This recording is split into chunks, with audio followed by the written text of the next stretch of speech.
Have you ever had a feedback conversation go pear-shaped? The other person got defensive or went on the attack? Just maybe you didn't do enough to set it up properly.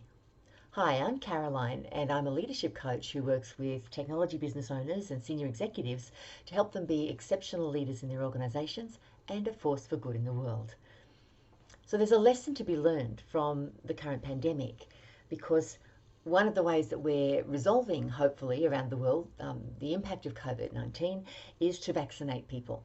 And when we vaccinate or inoculate, we give the individual a tiny dose of the disease so that their body can develop immunity or develop antibodies to have immunity against the full-blown disease. And we use a similar technique called inoculation in leadership and coaching.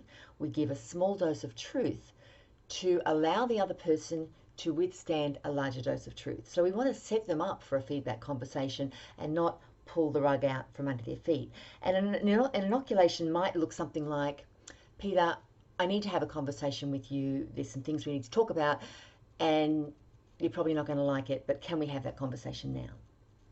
That's one version. Another more involved version might be something like, Susan, I really need to have a conversation with you. There's some issues we need to address, and to be honest, I'm a little uncomfortable about this. I'd like you to hear me out because I'm not sure I'm going to get it right, and my intention is to serve you and serve your growth. But you know, if I get it wrong, if it comes out the wrong way, please accept my apologies. That is not my intention. My intention is to serve you. But can we have that conversation now? So what were the elements in that more complicated inoculation? I asked permission, which is really important, so that person actually got to say yes or no, and if they say no, then I'm going to circle back around and go, great, that's okay, when can we do it? I established my intention, so I aligned with Susan and said, you know, like, my intention is to serve you, and my intention is not to offend you, and if I do, I'm going to apologize in advance. And I also expressed my own level of discomfort around it, you know, which therefore showing empathy for the level of discomfort she's probably going to have because she knows this is going to be an awkward conversation. But what happens when we inoculate somebody in preparation for a feedback conversation is they brace, they stiffen their spine, and they get ready for the conversation. We're not catching them unawares, we're not pulling the rug out from under them, we're actually allowing them to prepare and get ready so that they can be present for the conversation and engage.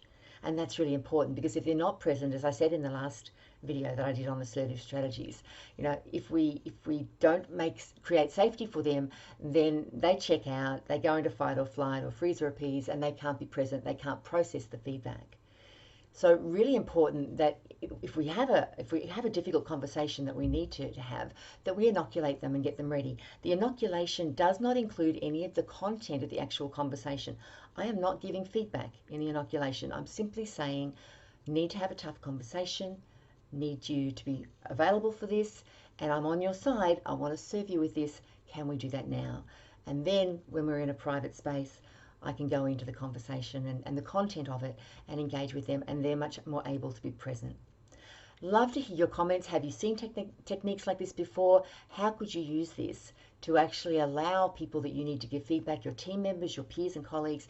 How could you use this to allow them to engage in the feedback and to, you know, really create higher levels of performance across the board? Thanks for watching. Please comment and share if you know someone else who'd benefit from this. Take care.